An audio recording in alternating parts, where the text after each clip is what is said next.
da notória especialização. Então agora nós vamos justificar a escolha do executor, apontando por que nele se reconheceu tratar-se de um notório especialista.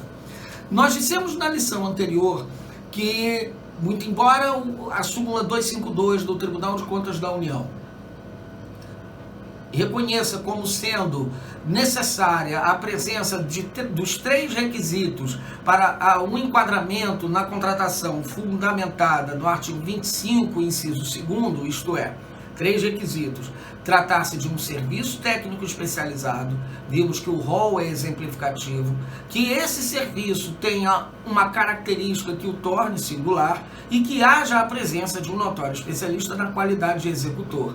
A despeito disso, nós já podemos perceber que a presença do notório especialista é, em verdade, não um requisito formal, mas uma necessidade para a contratação de serviços de treinamento, desenvolvimento e ensino. Na verdade, não só para T&D, para qualquer serviço singular. Se eu estou falando que o serviço é singular porque o resultado da execução é imprevisível, eu não tenho como saber antes, então, se eu não tenho como saber antes, se eu não tenho como comparar as várias possíveis soluções de forma objetiva, significa dizer que eu preciso de alguém que possa me trazer a segurança de que, mesmo não sabendo o que ele vai colocar em minhas mãos, será aquilo que eu pretendo efetivamente contratar. E é o que o conceito normativo de notória especialização nos dá. Senão, vejamos.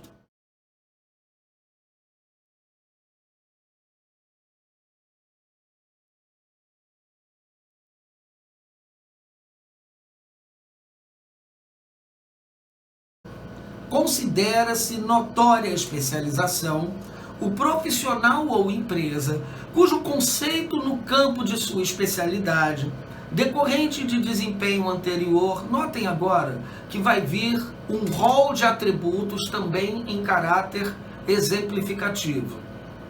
Então, começo novamente.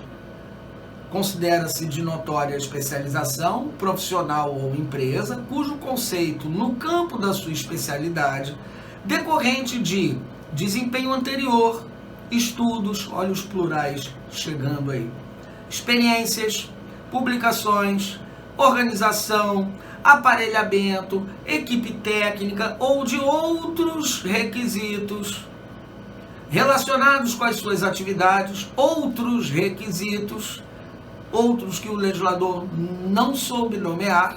Então ele admite que pode haver algum atributo ou outros atributos que ele não relacionou nesse dispositivo da norma com suas atividades, e eu grifei: permita inferir que o seu trabalho é essencial e indiscutivelmente o mais adequado à plena satisfação do objeto do contrato.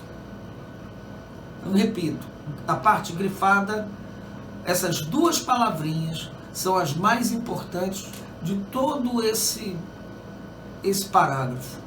Permita inferir. O que é inferir? Inferir é deduzir, é concluir, é intuir. Permita quem? Quem que vai olhar um atributo qualquer, que pode ser um desses ou outros, que vai deduzir, intuir, inferir a partir desse ou desses atributos que o seu trabalho é essencial e indiscutivelmente o mais adequado à plena satisfação do objeto? A autoridade competente para contratar. Ninguém senão a autoridade é quem tem a missão, o dever de observar um determinado executor, nele reconhecer um atributo qualquer e este atributo gerar a percepção de que a partir deste atributo ele é o mais adequado à plena satisfação do objeto. Lembrando que eu não sei o que o executor vai colocar nas minhas mãos. O resultado da execução dele é absolutamente imprevisível. E, portanto, eu preciso escolher alguém que traga para mim, eu na qualidade de gestor, a segurança de que, mesmo diante dessa incerteza, Eros Roberto Grau, eu vou fazer essa passagem aqui, uso uma palavra interessante, é uma questão de prognóstico. Eu infiro, eu intuo, eu deduzo, eu concluo que diante dessa característica ou desse atributo, a probabilidade do resultado ser o adequado é muito maior do que se eu contratasse no escuro. Vejam que o parágrafo 1º do artigo 25,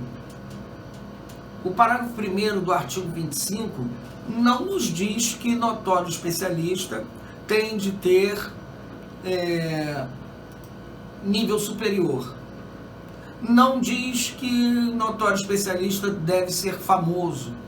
Ao contrário disso, ele diz: profissional empresa cujo conceito no campo da sua especialidade. Então, ele pode não ser famoso, ele não pode ser de conhecimento da sociedade de um modo geral. Também não diz que o notório especialista é aquele que reúne, no mínimo, 2 ou 3 atributos. Então, quem é o notório especialista? O notório especialista é o indivíduo ou a empresa em que o gestor deposita nele a sua confiança. É um caso de eleição, meus amigos. Não há maiores desafios nesse aspecto. É um caso de eleição.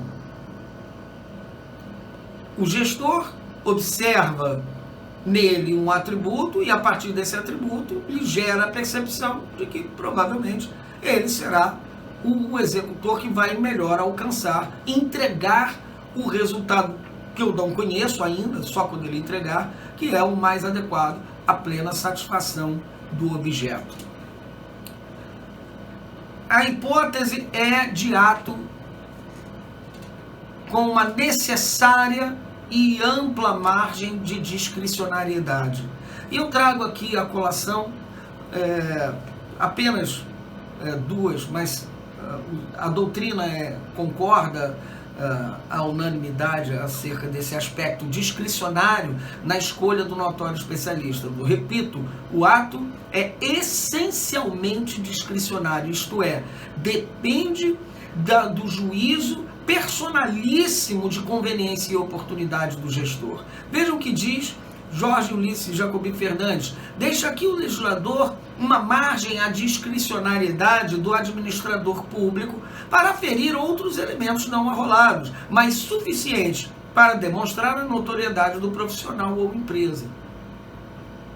Eros Roberto Grau, saudoso ministro do Supremo Tribunal Federal, impõe-se à administração, isto é, ao agente público destinatário dessa atribuição, o dever de inferir qual o profissional ou empresa cujo trabalho é essencial e indiscutivelmente o mais adequado àquele objeto. Note-se que, embora o texto normativo use o tempo verbal presente, é essencial e indiscutivelmente mais adequado, aqui há prognóstico que não se funda senão no requisito da confiança. Há intensa margem de discricionariedade aqui, ainda que o agente público, no cumprimento daquele dever de inferir, deva considerar atributos de notória especialização do contratado ou da contratada. Logo, em resumo, não se fala em escolha de notório especialista com base em atributos pré-concebidos. Não se trata de investigar o que o escolhido fez ou deixou de fazer. Basta que o gestor enxergue nele um determinado atributo, uma razão pela qual nele reconhece a notoriedade suficiente para trazer a segurança necessária ao resultado da execução, para que o requisito normativo esteja perfeitamente preenchido. Este é o conceito de notória especialização.